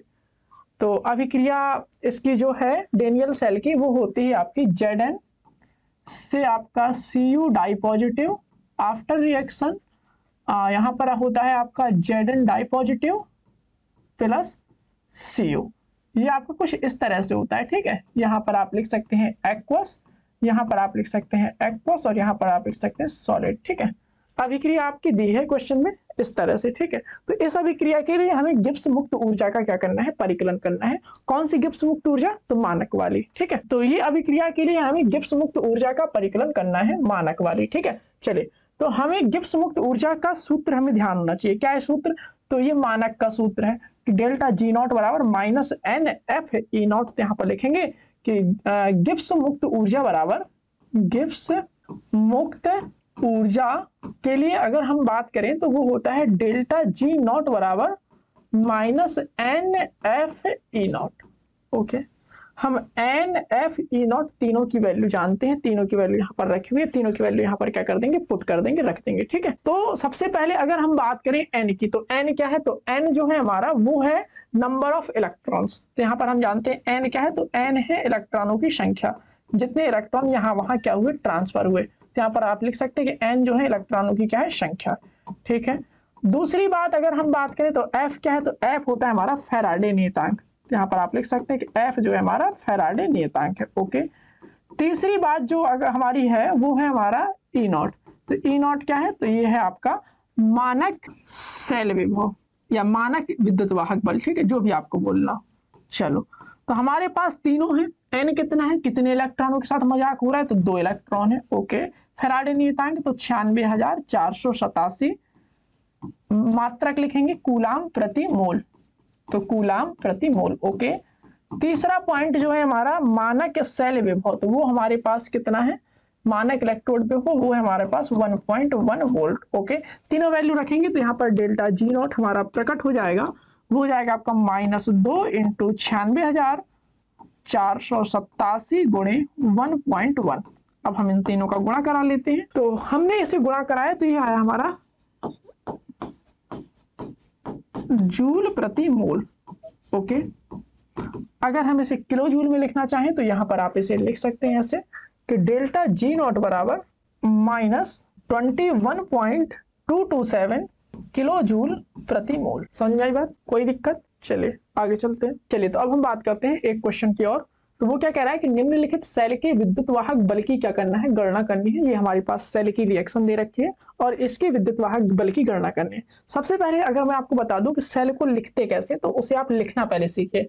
सेल को अगर हम लिखने की बात करें तो सेल को लिखते ऐसे हैं कि सबसे पहले आप इसे लिखिए Zn। इससे बन क्या रहा है, तो ये आपका सॉलिड स्टेज में है और ये बना रहा है आपका Zn डाई पॉजिटिव, ये लिख लिया एक्वस स्टेज में। ओके, फिर उसके बाद मैंने क्या बताया था आपको, डबल डंडे लगाने, तो ये हमने डबल डंडे लगा दिए जो हमारा सॉल्ट ब्रिज को रिप्रेजेंट करता है। उसके बाद आपको यहाँ पर देखना है, तो यहाँ पर आपका कौन है, तो यहाँ पर आपका Ag है, तो यहाँ पर आप लिखेंगे Ag पॉजिटिव जो कि आपका एक्वस है। ओके, और यहाँ पर आप देखेंगे कि इससे क्या बना, तो इससे आपका Ag, ये Ag के फॉर्म में क्या हो रहा है, रिड्यूस हो रहा है। ओके, समझना बात को, चल क्या रहा है ये देखिए। तो यहाँ पर हमने देखा कि जिंक जो है आपका Zn डाई पॉजिटिव में क्या हो गया, ऑक्सीडाइज हो गया, ऑक्सीडाइज। ओके, और ये इसमें क्या हो रहा है, रिड्यूस हो रहा है, यानी ये अपचयित हो रहा है।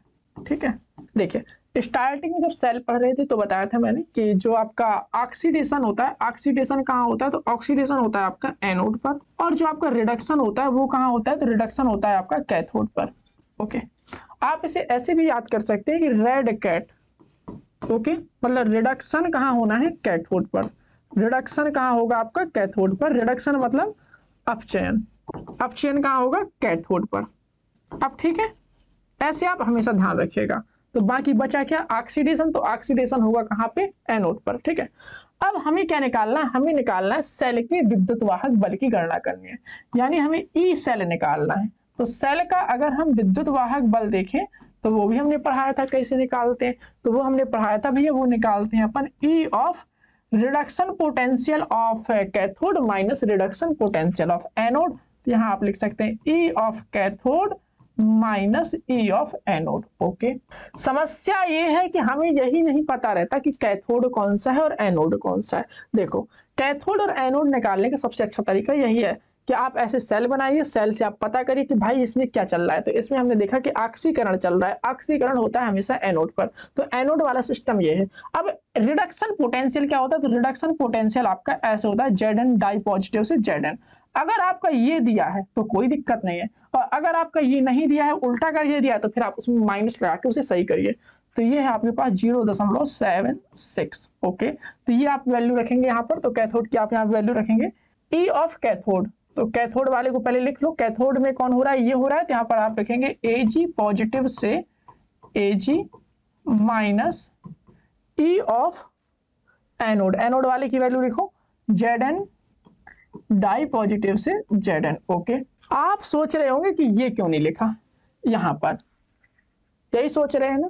देखो, जब मैं आपको सेल के बारे में पढ़ा रहा था तो मैंने आपको बताया था कि जब हम सेल का विभव निकालते हैं तो दोनों तरफ हम रिडक्शन पोटेंशियल ही लेते हैं, दोनों तरफ ही हम क्या करते हैं?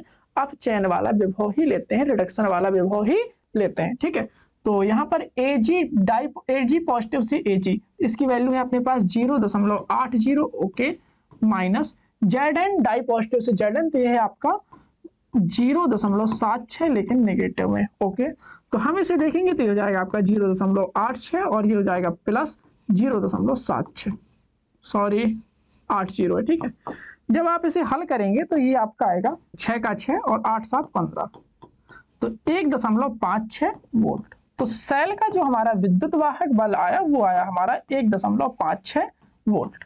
ध्यान रखिएगा, इस प्रकार के सवाल आपके बोर्ड परीक्षा में पूछे गए हैं। ठीक है, तो ये जो आपका सवाल है वो आपका सन 2020 में पूछा गया है, और आप कह सकते हैं सीबीएसई बोर्ड वालों के लिए फेवरेट क्वेश्चन है और यूपी बोर्ड वालों की फेवरेट क्वेश्चन है, क्योंकि ये क्वेश्चन 2020 में आपसे पूछा गया है। और इसे आप अच्छे से देख लीजिए, एक बार और आप समझ लीजिए। देखो, सबसे पहले हमारा काम है सेल को रिप्रेजेंट करना। सेल को रिप्रेजेंट करने के बाद हमने देखा कि कहाँ पर ऑक्सीडेशन हो रहा है, कहाँ पर रिडक्शन हो रहा है। ऑक्सीडेशन रिडक्शन से हमें ये पता चल जाएगा कि कौन सी हमारी एनोड की तरह काम कर रहा है और कौन सा व्यक्ति हमारा कैथोड की तरह काम कर रहा है। इसका उपयोग होता है हमारा इस वाले सूत्र में।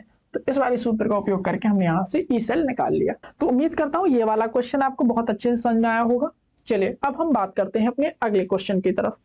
तो यहाँ पर बात करते हैं अगले क्वेश्चन की तरफ। तो ये हमारा अगला क्वेश्चन जो कह रहा है हमसे कि निम्नलिखित सेल के विद्युत वाहक बल की गणना करनी है, जिसमें हमारा CD/CD 1m डबल ब्रिज आपका बना हुआ है ना, ब्रिज बना हुआ है, और यहाँ पर Ag और Ag सॉलिड। ठीक है, चलो उसने सेल बना के दे रखी है, कोई दिक्कत की इसमें बात नहीं है।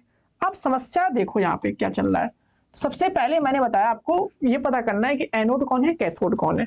तो यहाँ पर आप देखिए CD से CD डाई पॉजिटिव बन रहा है। ओके, तो CD से CD डाई पॉजिटिव बनने का मतलब यह है कि यहाँ पर हो रहा है ऑक्सीकरण। क्या हो रहा है यहाँ पर? ऑक्सीकरण। ऑक्सीकरण यानी ऑक्सीडेशन। तो ऑक्सीकरण होने के कारण यह काम करेगा किसकी तरह? एनोड की तरह। तो ये है हमारा एनोड। ओके, यहाँ पर बात करेंगे तो यहाँ पर रिडक्शन हो रहा है, तो ये काम करेगा हमारा कैथोड की तरह। हमको निकालना है सेल का विद्युत वाहक बल। ओके, हमने पीछे क्या निकाला? हमने पीछे निकाला है सेल का मानक विद्युत वाहक बल ई नॉट ऑफ सेल। ठीक है, क्लियर इतना? अब हमें यहाँ पर निकालना है सेल का विद्युत वाहक बल, यानी हमें सेल का विद्युत वाहक बल हमको निकालना है ई सेल। ओके, कोई दिक्कत? कोई दिक्कत नहीं। हमारे पास क्या है? तो हमारे पास ये जो व्यक्ति है हमारा कौन? नष्ट, उसकी इक्वेशन है। तो नष्ट की समीकरण है हमारे पास। सबसे पहले बात करेंगे नष्ट की समीकरण से। तो यहाँ पे लिखेंगे नष्ट की समीकरण से। तो नष्ट की समीकरण से, तो नष्ट की जो समीकरण थी वो क्या थी? तो वो हम कई बार पढ़ चुके हैं, तो बोलो मेरे साथ। E बराबर E नॉट माइनस RT बटे NF, NF हो गया नेचुरल लॉग। ओके, और क्या बताया था मैंने? तो और बताया था प्रोडक्ट की कॉन्सेंट्रेशन, यानी आपका Ag का कॉन्सेंट्रेशन, और नीचे आ जाएगा आपका CD का कॉन्सेंट्रेशन। ओके, चलो अब हम इसे थोड़ा अच्छे से करके लिख लेते हैं। तो इसके लिए हमें इसकी आवश्यकता पड़ेगी। तो CD है, CD से आपका CD डाई पॉजिटिव बन रहा है। ओके, तो CD से CD डाई पॉजिटिव कैसे बनेगा? जब ये आपका 2 इलेक्ट्रॉन त्याग देगा। ओके, अब हम बात करते हैं Ag पॉजिटिव। तो Ag पॉजिटिव से आपका Ag बनाना है, तो Ag पॉजिटिव से Ag कब बनेगा, जब आपका ये इलेक्ट्रॉन ग्रहण करेगा। अब हमें क्या है कि इसे बैलेंस करना, तो यहाँ आपका 2 का गुणा कराना पड़ेगा, तो ये हो जाएगा आपका कुछ इस तरह से। जब हम इसे जोड़ेंगे तो इसकी जो रिएक्शन आएगी वो कुछ आपकी ऐसी आएगी कि Cd plus 2Ag plus after reaction Cd di positive plus 2Ag। ओके, तो यहाँ पर हम देखें कि जो हमारा प्रोडक्ट है, प्रोडक्ट कौन है हमारा, प्रोडक्ट में है हमारा Cd, तो यहाँ पर आप लिखेंगे Cd डाई पॉजिटिव, और रिएक्टेंट में कौन है हमारा Ag पॉजिटिव, तो यहाँ पर लिखेंगे Ag पॉजिटिव। क्लियर इतना, कोई दिक्कत। चलिए अब आप यहाँ पर देखेंगे कि भाई हो क्या रहा है, तो यहाँ पर आप देखेंगे कि Ag का जो गुणांक है वो कितना है, 2 है, तो यहाँ पर आप 2 लिखेंगे, और Cd का गुणांक क्या है, तो Cd का गुणांक 1 है, तो उसके ऊपर पावर नहीं चढ़ेगी। ठीक है, थोड़ा और अच्छे से लिखते हैं, तो यहाँ पर आएगा आपका E बराबर E0 माइनस, इसे आप लिखिए R की वैल्यू लिखते हैं 8.314, T की वैल्यू लिखिए 298, और Ln की लिखिए 2.303। ओके, और ये हो जाएगा आपका log बेस 10 में चेंज, और यहाँ पे हो जाएगा आपका Cd ऊपर 2 पॉजिटिव, नीचे आ जाएगा आपका Ag पॉजिटिव, इसकी पावर आपका 2 आ जाएगा, नीचे हो जाएगा आपका नंबर ऑफ इलेक्ट्रॉन, और F हो जाएगा आपका 96,487। ओके, थोड़ा सा अगर हम इसे हल करने का प्रयास करें तो we will find that E बराबर E0 माइनस, ये पढ़ा था हमने कई बार कि 8.314 गुणे 298 गुणे 2.303 बटे 96,497, इसकी जो पूरे की वैल्यू आती है ये आती है आपकी 0.0591। तो यहाँ पर आप लिखिए 0.0591, और n कितना है, नंबर ऑफ इलेक्ट्रॉन, कितने इलेक्ट्रॉनों के साथ मजाक हो रहा है, तो 2 इलेक्ट्रॉन आप लिखेंगे यहाँ पर, और log बेस 10 को आप log बेस 10 लिखिएगा, और Cd की कॉन्सेंट्रेशन, तो Cd की कॉन्सेंट्रेशन कितनी है, तो Cd की कॉन्सेंट्रेशन आपकी 1 m है, तो यहाँ पर आप लिखिए 1 m, और Ag की कॉन्सेंट्रेशन 1 है, तो 1 की पावर 2 लगाइए। ठीक है, कोई दिक्कत नहीं है, कोई समस्या नहीं है, यहाँ तक क्लियर ना। चलिए, तो अब हम बात करते हैं आगे की तरफ, तो ये हो जाएगा हमारा E बराबर E0 माइनस 0.059 अपॉन 2, और ये हो जाएगा आपका log बेस 10 और इंटू 1। अब देखो log 1 की जो वैल्यू होती है वो होती है आपकी 0, तो यहाँ पर आप लिखेंगे इसकी वैल्यू, यहाँ पर लिखेंगे चूंकि log बेस 10 इंटू 1 की जो आपकी वैल्यू होती है वो होती है 0, तो आप यहाँ पर ये वैल्यू रखेंगे, तो you will find that E of cell बराबर हो जाएगा आपका E0 माइनस 0.059 बटे 2 इंटू 0। ओके, तो ये हो जाएगा आपका E बराबर E0। ठीक है, अब समस्या ये है कि हमारे पास E0 नहीं है, E0 कहाँ से निकालेंगे, तो उसके लिए आगे चलो। तो हमारे पास E0 नहीं है, तो E0 ऑफ सेल, इसके लिए क्या बात की थी, तो इसके लिए बात की थी E0 of cathode minus E0 of anode, मतलब reduction potential of cathode minus reduction potential of anode. तो reduction potential of cathode, cathode वाला कौन है, तो कैथोड वाला ये वाला है, तो यहाँ पर लिखेंगे ये, तो ये हमारा 0.80 माइनस एनोड वाला कौन है, तो एनोड वाला ऊपर है, तो माइनस 0.40, तो माइनस 0.40 इस तरह से आएगा। तो ये है आपका E0 ऑफ सेल, यानी सेल का मानक विद्युत वाहक बल। E0 ऑफ सेल जो है हमारा वो निकल के आया 0.80 माइनस माइनस माइनस प्लस हो जाएगा 0.40। जब आप इसे सॉल्व करेंगे तो आएगा आपका 1.20। तो ये आया आपका सेल का विद्युत वाहक बल, कौन सा, मानक वाला। ओके, तो इतने वोल्ट।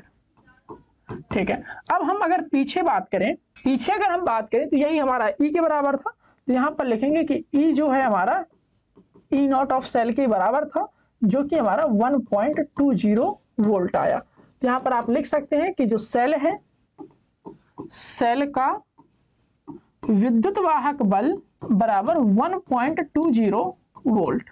चलिए अब हम अगले प्रश्न की तरफ प्रस्थान करते हैं। तो बात करते हैं अगले क्वेश्चन की। निम्नलिखित सेल के लिए ईएमएफ की गणना कीजिए। Zn से Zn डाई पॉजिटिव और Cu डाई पॉजिटिव से Cu। हमारी डेनियल सेल है, कोई दिक्कत नहीं।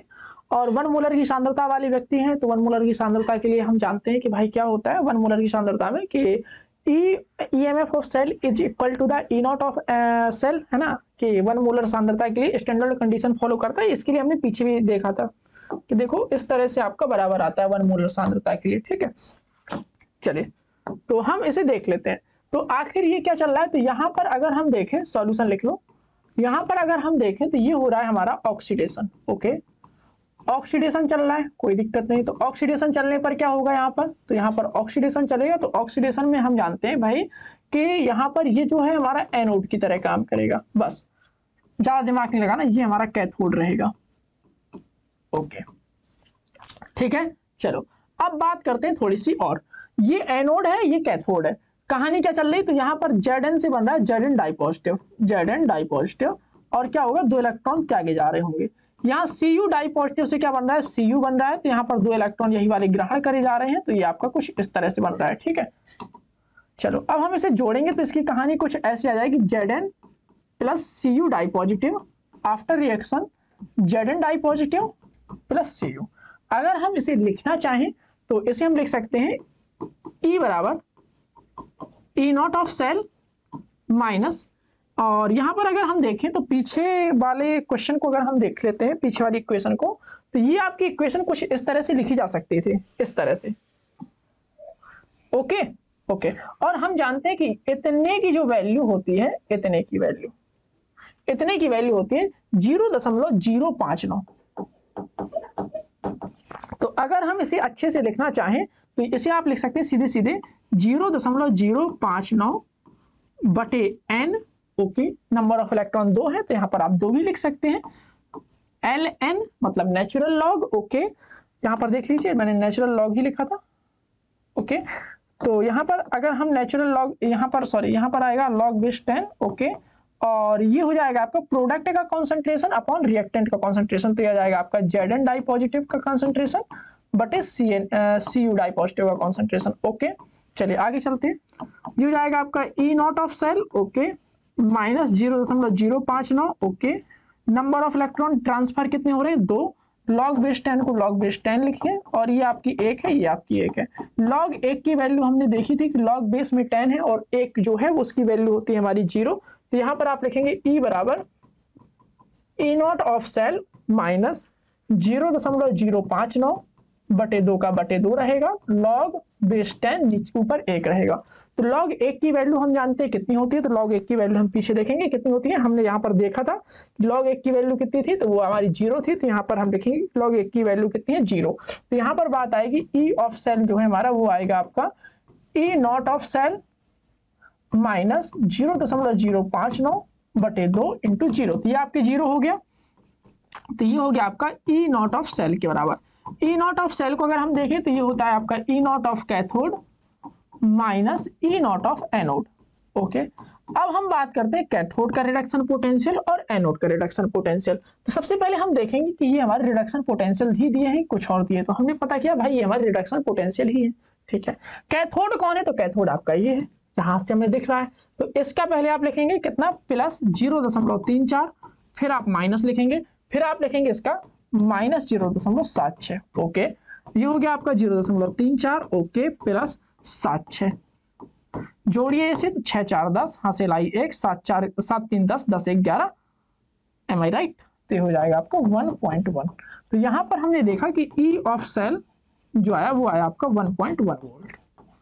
तो अगर हमारा कह सकते हैं कि डेनियल सेल चल रहा है, ओके, और उसके जो सांद्रता है आप कह सकते हैं Cu और Zn की, तो उसकी अगर 1 मोलर सांद्रता है तो उसके जो सेल के विद्युत वाहक बल की जो वैल्यू आती है वो आती है आपकी 1.1 वोल्ट। ओके, चलिए अब हम चलते हैं अगले क्वेश्चन की तरफ। तो चलिए अब हम बात करते हैं अगले एक बेहतरीन क्वेश्चन की। तो वो हमारे पास है, एक सेल में निम्नलिखित अभिक्रिया हो रही है। तो ये आपकी सेल है और उसमें अभिक्रिया चल रही है इस तरह से कि 2Fe tri positive plus 2I negative equal to, sorry, after reaction 2Fe di positive plus I2 solid. Okay, तो हमें ये बताना है कि इसकी जो गिब्स से मुक्त ऊर्जा है या मानक गिब्स ऊर्जा है वो कितनी होगी। ठीक है, तो देखिए गिब्स ऊर्जा के ऊपर आधारित क्वेश्चन। तो गिब्स ऊर्जा के ऊपर आधारित क्वेश्चन को हम कैसे लिखते हैं, तो पहले हमारे पास सूत्र होना चाहिए माइनस NF E नॉट के बराबर होता है। ओके, हमारे पास इन तीनों में से कोई है, तो हमारे पास F है और E नॉट है। ठीक है, N नहीं है। N के लिए हम बात करेंगे इससे कि Fe ट्राई पॉजिटिव था। ओके,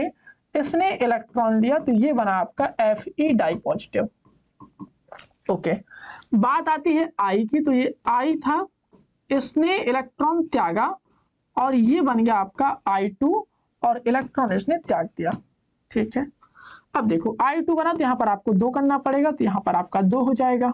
2 इलेक्ट्रॉन के साथ मजाक करना है तो यहाँ पर 2, यहाँ पर 2 और यहाँ पर 2। कहानी ऐसी चल रही है, यानी कितने इलेक्ट्रॉन के साथ खिलवाड़ हो रहा है, तो नंबर ऑफ इलेक्ट्रॉन जो है वो कितने हैं, तो 2 है। तो यहाँ पर लिखेंगे नंबर ऑफ इलेक्ट्रॉन्स, वो है हमारे पास 2। बस यही की कमी थी। यहाँ पर आप वैल्यू रखेंगे, क्या जाएगा, डेल्टा G नॉट, यानी गिब्स मुक्त ऊर्जा जो है n कितना है, तो -2। ओके, माइनस पहले से लगा तो 2 हो गया, ठीक है। एफ की वैल्यू हम जानते हैं, तो एफ जो होता है आपका फैराडे नियतांक होता है, उसकी वैल्यू होती है 96,487 कूलाम प्रति मोल। ओके, तो ये हमने लिख लिया कूलाम प्रति मोल।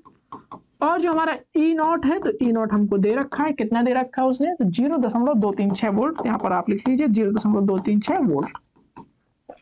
तो यहाँ पर आप लिखेंगे 96,487 इंटू 0.236 गुणा कराते हैं। तो यहाँ पर बात करेंगे आपका 45548 जूल प्रति मोल। ओके, अगर हमें ऐसा नहीं लिखना है तो आप इसे ऐसा लिख सकते हैं कि 45.548 किलो जूल प्रति मोल। ओके, तो ये आ गई हमारी स्टैंडर्ड गिब्स मुक्त ऊर्जा, मानक गिब्स मुक्त ऊर्जा। ठीक है, चलिए आगे चलते हैं। चलिए अब हम बात करते हैं अगले क्वेश्चन की। बढ़िया शानदार क्वेश्चन है और कुछ दिया भी नहीं है ज्यादा, ठीक है, अच्छे से सुनिएगा, बढ़िया क्वेश्चन है, मस्त है। और यहाँ पर आप देखिएगा तो क्या कह रहा है, पीएच मान 10 वाले विलयन के संपर्क में स्थित ओके हाइड्रोजन इलेक्ट्रोड के विभव की गणना कीजिए। ओके, कोई दिक्कत नहीं। तो हाइड्रोजन इलेक्ट्रोड है, हमें उसके विभव की क्या करनी है, गणना करनी है। ओके, कोई दिक्कत, कोई समस्या। चलिए, तो पीएच मान 10 का मतलब क्या होता है, तो पीएच मान 10 का मतलब ये होता है, तो यहाँ पर आप लिख लीजिए सॉल्यूशन।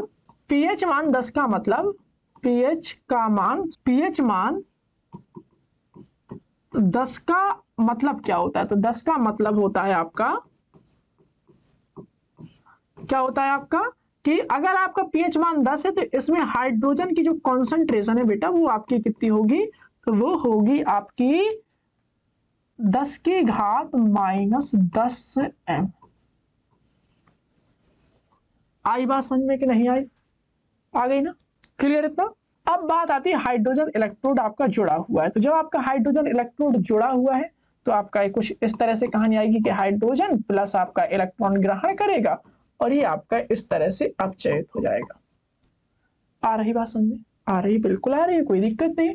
तो हमको निकालना है इसका क्या, विभव निकालना है। तो अगर हम इसके विभव की चर्चा करें तो ये हो जाएगा आपका H प्लस हाफ H2, ये निकालना है। तो ये कैसे निकलेगा, तो ये निकलेगा आपका E naught of H plus half H2 minus 0.059 upon n ln, और यहां पर हम देखेंगे तो यहां पर प्रोडक्ट में तो कुछ है नहीं, रिएक्टेंट में आपका H प्लस है, तो ये आपका रिएक्शन कुछ इस तरह से आएगा। ठीक है, तो इक्वेशन आपकी इस तरह से आ गई। यहां पर आप लिख सकते हैं नष्ट की समीकरण से, नष्ट समीकरण से।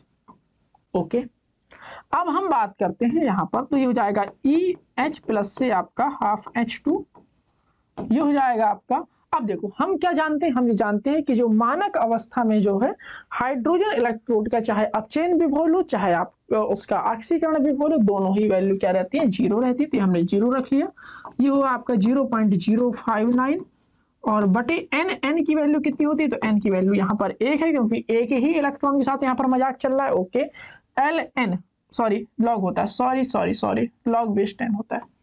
अगर आपको ln लिखना है तो ये नहीं लिखना पड़ता है ना। चलो ध्यान रखिएगा, printing mistake. Log base 10 upon 1 upon H का कॉन्सेंट्रेशन कितना है, 10 की घात -10। चलिए थोड़ा ऐसे सॉल्व करने का प्रयास करते हैं, तो हमारे पास आएगा E of H plus half H2 equal to 0 minus 0.059 और ये हो जाएगा आपका लॉग बेस 10 और यहां पर आ जाएगा 10 टू द पावर 10। ओके, ये चीज आपके ऊपर पहुंच गई। ठीक है, अब इसे हम देखेंगे 0.059 और ये हो जाएगा आपका 10 लॉग 10। इसे आप ऐसे लिख लो। ये हमने कैसे लिखा, तो हम यहां पर लिखेंगे क्योंकि लॉग की एक प्रॉपर्टी होती है, लॉग नीचे अगर आपका पावर लिखा है a की पावर b, तो ये हो जाता है आपका b log a। इस तरह से होता है, ठीक है। एक चीज और पढ़ी थी कि log बेस 10 और 10 की जो वैल्यू होती है वो होती है हमेशा 1। log बेस 10 इंटू 1 की वैल्यू कितनी होती है, तो इसकी वैल्यू होती है आपकी 0, ध्यान रखिएगा। तो यहाँ पर अगर हम देखें तो ये हो जाएगा आपका -0.059 इंटू 10 का 10 रहेगा, लॉग बेस 10 इंटू 10, ये जो आपका 10 है इसकी वैल्यू आपकी 1 रहेगा, तो ये हो जाएगा आपका 1, तो ये हो जाएगा आपका -0.59 वोल्ट। तो ये आएगा हमारा हाइड्रोजन इलेक्ट्रोड का जो विभव होगा वो आएगा -0.59 वोल्ट। तो यहाँ तक कोई दिक्कत, कोई समस्या, कोई तकलीफ? चले, तो मेन बात जो चीज समझने वाली थी तो वो आप यहाँ पर समझा दे रहा हूँ एक बार और। देखो, पहली बात तो ये है कि हमारे पास ये कैसे पता चलेगा। देखो, हम जब हम स्टार्टिंग में क्लास 9th 10th में पढ़ते थे तो हमारे पास एक पीएच स्केल हुआ करता था, जिसे हम पीएच पैमाना बोलते थे, हाथ में नहीं, ठीक है। कहाँ होता था? वो होता था हमारी किताब में, ठीक है। उसमें हमने देखा था कि भाई वो गिनती 0 से शुरू करता था और 14 तक जाता था। ओके, 0 से शुरू करता था, 14 तक जाता था। 0 से 7 तक का था आपका अम्लीय फिक्स, 7 में हो जाता था आपका उदासीन, और 7 से ज्यादा में क्षारीय होना शुरू हो जाता था, ठीक है। अब हमने देखा था कि यहाँ यहाँ यहाँ यहाँ यहाँ पर अगर बात चल रही होती है तो यहाँ पर आपका था 10 की घात -1, -2, -3, -4, -5, -6 अगर आपका पीएच मान आपका अगर 10 है तो इसका मतलब वो उसकी जो हाइड्रोजन की कॉन्सेंट्रेशन है वो 10 की घात -10 चल रही है, ठीक है। अगर पीएच मान आपका 3 है तो हाइड्रोजन की कॉन्सेंट्रेशन जो है 10 की घात -3 चलेगी, ठीक है। तो ये इतना क्लियर होना चाहिए आपको। ये आपकी रिएक्शन है, ठीक है। और यहाँ पर ये आपका नष्ट का समीकरण हमने लगा दिया। नष्ट का समीकरण लगाया तो आपका कुछ इस तरह से आया। आप कहेंगे नष्ट का समीकरण ये होता नहीं है। नष्ट का समीकरण आपका कहेंगे कि आप ये होता है कि E बराबर E नॉट माइनस RT बटे NF, है ना, लॉग बेस n, या फिर आप नेचुरल लॉग कह सकते हैं। और यहाँ पर आप बोलेंगे कि 1/, इस तरह से। तो भाई वही चीज लिखा हुआ है, देखो RT बटे F और LN, अगर हम इसे देखें तो इसकी जो वैल्यू आ जाती है वो आती है आपकी 0.059 भी लिख सकते हैं आप इसे, और ये हो जाता है LN log बेस 10 की तरह चेंज, ठीक है। तो इससे आप इस तरह से हटा सकते हैं, ठीक है। तो इसे आप ऐसे हटा दिया करिए। तो इसे हमने हटा के इसे इस तरह से लिख लिया, और ये जो है हमारा इस तरह से ये आ गया, ठीक है। और आप कहेंगे कि इसकी वैल्यू हमने 0 कैसे रख दी? तो इसकी वैल्यू 0 इसलिए रख दी कि हम जब हाइड्रोजन SHE पढ़ रहे थे ना, स्टैंडर्ड हाइड्रोजन इलेक्ट्रोड, तो वहां बताया था कि अगर आपका हाइड्रोजन इलेक्ट्रोड है आपका, तो उसका मानक अपचयन विभव और मानक आक्सीकरण विभव दोनों ही आपके क्या होते हैं? 0 होते हैं। तो इतना क्लियर। तो हमने यहाँ पर बहुत सारे क्वेश्चन कर रखे हैं। इन क्वेश्चंस के आधार पर जो हमारा नष्ट इक्वेशन है वो आपका फाइनली कंप्लीट हो चुका है। नष्ट इक्वेशन पूरा कंप्लीट हो चुका है, नष्ट इक्वेशन के अनुप्रयोग पूरे कंप्लीट हो चुके हैं, और नष्ट इक्वेशन के ऊपर आधारित हमने यहाँ पर काफी सारे क्वेश्चंस भी कर लिए हैं। अब और छांट छांट के क्वेश्चंस देखेंगे जो भी आपके होंगे किताब में, जो आपके प्रीवियस ईयर बोर्ड्स में आए होंगे, तो उन सबको और लेंगे, ठीक है। चलिए अब हम चलते हैं अपने आगे टॉपिक पर। तो जैसा कि हमारा ये वीडियो लेक्चर खत्म हो चुका है, तो मैं उम्मीद करता हूं कि आपको ये वीडियो बहुत अच्छा पसंद आया होगा। बिल्कुल आपको इसमें मजा आ गया होगा, अच्छे से आपने सीखा होगा, मैंने अच्छे से इसे पढ़ाया हुआ है। तो आपको इसमें बिल्कुल चिंता करने की बिल्कुल बात है ही नहीं। आप इसे बढ़िया तरीके से क्या करिए, नोट्स बनाते चलिए, अच्छे से आप पढ़ते जाइए, खुद के नोट्स जरूर बनाइए। अब मान लीजिए कुछ लोग क्या होते हैं कि बहुत आलसी किस्म के होते हैं, तो उन आलसी प्रकार के बंदों के लिए भी हमने एक व्यवस्था कर रखी है। उसके लिए क्या है कि हमने अपना टेलीग्राम चैनल में ये PDF अपलोड कर दी है। तो आप उस टेलीग्राम चैनल से हमारी इस PDF को डाउनलोड कर सकते हैं और वहां से अपना नोट्स बना के बढ़िया तरीके से पढ़ सकते हैं। मैं यही कहूंगा कि आप नोट्स जरूर बनाया करिए, क्योंकि नोट्स बनाने से क्या होता है कि आपके जो मसल्स की एक्सरसाइज होती है, मसल्स की एक्सरसाइज होने से जो दिमाग है वो और अच्छे से काम करता है। तो कोई दिक्कत की बात नहीं है, बढ़िया तरीके से आप टेलीग्राम में जाइए, XP क्लासेस टाइप करिए, वहां पे हमारा चैनल ज्वाइन करिए, और वहां पर आपको PDF मिल जाएगी। तो वहां से आप क्या करिए कि PDF डाउनलोड कर लीजिए, और टेलीग्राम चैनल की जो लिंक है वो हमने डिस्क्रिप्शन में दे रखी है। तो फिर आपसे बात होती है अब अगली वीडियो में हम आपसे मिलेंगे। तब तक के लिए आप अच्छे से पढ़ाई करते रहिए, अपना ख्याल रखिए। Wish you all the best.